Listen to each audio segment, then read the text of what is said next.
Kong, pakipaliwanag nga po para po sa mga kababayan natin hindi po gaanong pamilyar doon po sa proseso ng impeachment.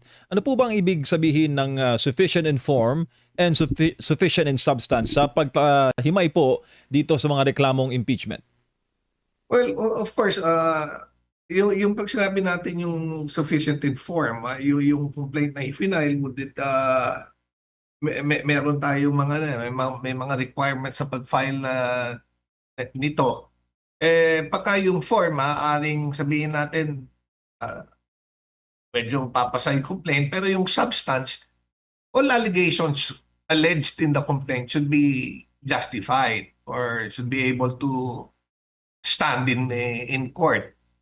Pero wala eh. Alam mo, there are five grounds na sinight. Ang unang ground, I think, was a respondent ordered and enabled the kidnapping and surrender of the former president, Rodrigo Roa Duterte, to the ICC. Pero alam naman natin na nasagot na dati yun na ang sinabi nila yung pag-surrender raw was in accordance with the warrant of arrest which was issued by the ICC, kaya sumusunod lang sila doon sa order ng ICC.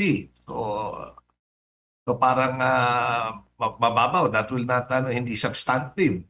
Tapos doon, merong respondent is a drug addict whose condition impairs his judgment and leadership. Conjecture to. Kasi doon sa 11-page complaint, wala naman siyang supporting documents na inallege o ibang allegations. Ang inallege lang niya was a generalization ng accusation na lumabas na sa dyaryo at napag-usapan. Tapos nun, respondent failed to veto on program appropriation and other unconstitutional provisions. Di ba nung 2025, may binito na provisions. Hindi nga lang lahat. But would that be enough to impeach the president kung yun lang ang i-allege mo? Kailangan mag-allege ka ng siguro mas maganda pa nag-allege siya ng mga wrongdoing kung paano kung kumita man ang pangulo, kailangan ipakita niya through substantive proof. Tapos noon, respondent benefited from kickbacks arising from budget insertions from the Ghost Flood Control Project. Wala naman na-allege doon sa complaint o walang naipakitang preba rin kung paano ginawa yan. As respondent created the ICI to shield corrupt allies. Parang, and that's a conclusion which is not also substantiated. Kaya, di ba, mababasura lang. Masyadong Siguro kung nag-allege siya, yung mga grounds na yun, kung sinuportahan niya ng mga evidence that may be able to hold water, baka maaari. Pero wala eh. Pero kung marami po nagsasabi na magandang venue ito para masagot ng Pangulo sa House of Representatives, and yung ina-allege na umano'y paggamit ng illegal na droga, sinasabi nila ito'y magiging catalyst itong impeachment para maging witness si Senator Amy Marcos. Tingin mo, Kong? Tingin mo, sir?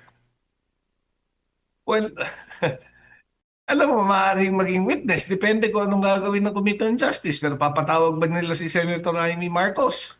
Tapos nun, ano yung magiging basis? Yung statement lang, yung nagagamitin, yung statement lang na ibibigay ni Senator Amy na dinenay naman ni Pangulong Bongbong Marcos. There should be something more substantive. Para sa akin sa lawyer.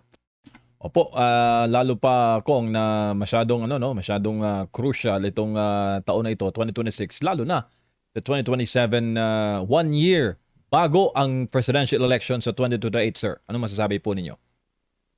Well, alam mo, yan din ng general sentiment sa Kongreso, whether an impeachment against BBM or President BBM or against VP Inday Sara going into yung 2028, parang matamlay na yung Kongreso at mga ibang mababatas. I don't think na kagaya dati makakakuha ng nung 2/3 to endorse yung any impeachment complaint. Palagay ko ngayon mas mahihirapang umusad. Any which way, kahit kanino i-file. Opo, nakausap po ng SMNI kanina si Congressman Kit Flores, no, ng Bukidnon. Sabi niya bukas pa ngayon, no, ang House of Representatives na tumanggap po ng ibang bersyon naman ng impeachment case. Pero magkagayon man kung kahit mag-file ng mga bagong impeachment case, plenary pa rin pala ang magde-decide kung anong reklamo po ang uusad. Parang magiging useless na kung na magsasubmit ng mga reklamong bago, ganun na rin naman pala. Ang plenaryo pa rin, pagbobotohan pa rin sa plenaryo kung sino raw yung reklamong lulusot, kaninong reklamo ang pagbibigyan ng pansin. Sir. Yes, oo, totoo yun. Pagdating niyan, di ba, well, ngayon dahil sa Supreme Court ruling, Mm, obligado yung Kongreso na nasundan yan. Pagka may impeachment complaint na i-file, tapos nun may mag-endorso niyan sa Kamara, dapat yan i-refer sa Committee on Justice. Tapos pagdating sa Committee on Justice, pag-uusapan nga doon kung ano yung mga complaint ang magmi-meet doon sa dalawang requirement. It should be sufficient in form and sufficient in substance para naman magbato yun sa plenary. So, kagaya ng tinanong mo kanina, ano ba yung sufficient in form? Yung sufficient in form, yan yung mga technical requirements ng complaint, yung proper formatting, signatures, verification. Madali lang i-meet yan, yung sufficient in form. mm. Pero yung sufficient in substance, yun yung mas mabigat kasi kailangan yan. It should contain necessary facts. At saka, sabi ko nga, yung legal basis. At saka yung justification for this. Diba? Tsaka, So yan pag-uusapan sa Kongreso yan. Kung uusad man, whether a complaint against an impeachment complaint against the President or against VP Sara, that's para sa akin lang, opinion ko lang, ko, mm, palagay ko mahihirapang umusad dahil ikaw na rin ang nagsabi, alam mo, 2028 is just around the corner. Dito nga sa Kamara, parang isang taon na yung nasayang natin halos wala tayong matatawag na accomplishment dahil after the election we're all political noise, especially because of yung mga anomalya dito sa flood control, mga ghost flood control project at saka yung corruption nga nung pinag-usapan, yung 2025 budget nung sinusuri ngayon, di ba? Parang halos buong taon hanggang ngayon diyan naubos yung oras ng Kamara, both the House of Representatives and the Senate.